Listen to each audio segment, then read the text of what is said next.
Assalamualaikum warahmatullahi wabarakatuh. Perkenalkan, nama saya Dian Pratama Siregar dengan NIM channel 23004. Di sini saya akan menyampaikan materi tentang restrukturisasi perusahaan dan holding company. Restrukturisasi perusahaan adalah suatu proses yang dilakukan oleh perusahaan untuk mengubah struktur organisasi, keuangan, dan operasionalnya dengan tujuan meningkatkan efisiensi, meningkatkan keuntungan, dan meningkatkan daya saing. Holding company adalah suatu jenis perusahaan yang memiliki saham mayoritas pada perusahaan lain dengan tujuan untuk mengendalikan dan mengelola perusahaan tersebut.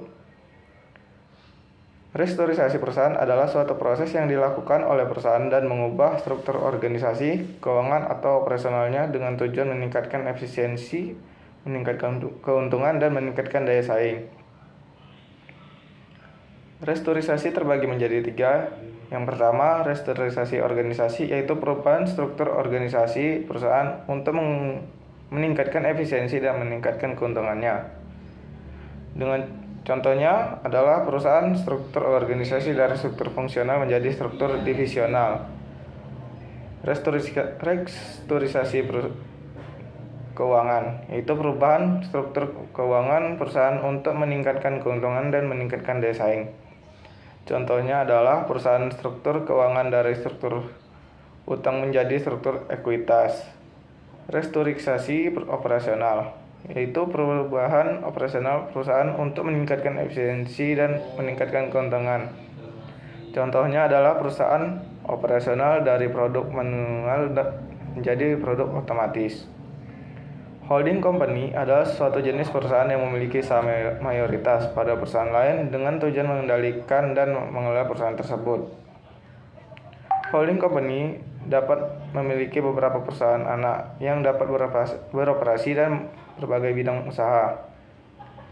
Kelebihan dan kekurangan restrukturisasi perusahaan.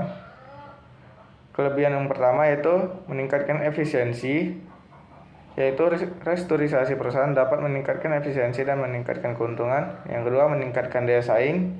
Yang ketiga, meningkatkan keuntungan, yaitu perusahaan dapat meningkatkan keuntungan perusahaan. Yang kedua, itu kekurangan restrukturisasi perusahaan. Yang pertama, biaya yang tinggi. Yang kedua, risiko yang tinggi. Yang ketiga, ketergantungan pada pihak lain.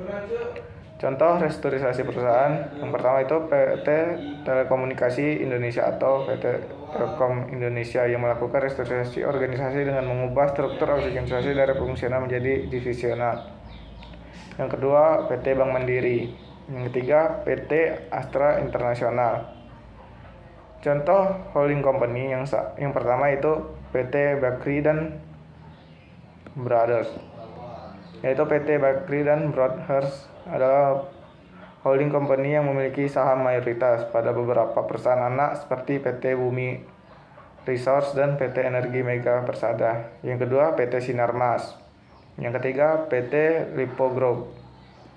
Sekian dari presentasi saya tutup dengan wassalamualaikum warahmatullahi wabarakatuh.